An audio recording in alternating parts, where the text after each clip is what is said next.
രഞ്ജിത്ത് സാറിന്റെ സിനിമകളിൽ തിരക്കഥയിലുണ്ടായിരുന്നു. തിരക്കഥ പാലേരി മാണിക്യത്തിൽ ഒരു പാട്ടുണ്ടായിരുന്നു. പിന്നെ സ്പിരിറ്റാണ് ഹിറ്റായിട്ടുള്ള പാട്ടുകൾ ഞാൻ തുടങ്ങിയിട്ടുള്ള രഞ്ജിത്ത് സാറിന്റെ സിനിമകളിൽ കാര്യമായിട്ടുണ്ട്. അതിലെടുത്ത് പറയുന്നത് സ്പിരിറ്റ് തന്നെയാണ്. അതിലെ പാട്ടുകൾ നൽകിയിട്ടുള്ള അതിന്റെ ഒരു ജനകീയത അല്ലെങ്കിൽ സ്വീകാര്യത അതിന് കിട്ടിയിട്ടുള്ള അഭിനന്ദനങ്ങൾ എങ്ങനെയാണ് ഈ അവസരത്തിൽ?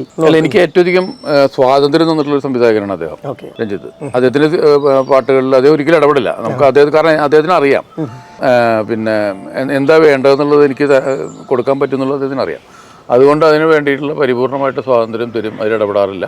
അപ്പോൾ എനിക്കും ഈ പറഞ്ഞ പോലെ സ്വച്ഛമായിട്ടും സ്വതന്ത്രമായിട്ടും എഴുതാൻ പറ്റിയിട്ടുള്ള സംവിധായകർ, അപൂർവം സംവിധായകരിൽ ഒരാളാണ് അദ്ദേഹം. പലതിലും കവിത, ഇപ്പം ഞാൻ എന്നൊക്കെ പറഞ്ഞിട്ടുള്ള സിനിമയിൽ ഒരു കവിയുടെ ജീവിതമാണ് അതിലുള്ളത്. അപ്പോൾ കവിത തന്നെ എഴുതാൻ പറ്റും. അങ്ങനെ കുറേ കാര്യങ്ങൾ. ഇപ്പോൾ മരണമെത്തുന്ന നേരത്തെ എന്നുള്ളതൊരു ഞാൻ എഴുതി പ്രസിദ്ധീകരിച്ചൊരു കവിതയാണ്. അത് സ്പിരിറ്റിന് വേണ്ടിയിട്ട് കവിത ഉപയോഗിക്കുകയാണ് ചെയ്തത്.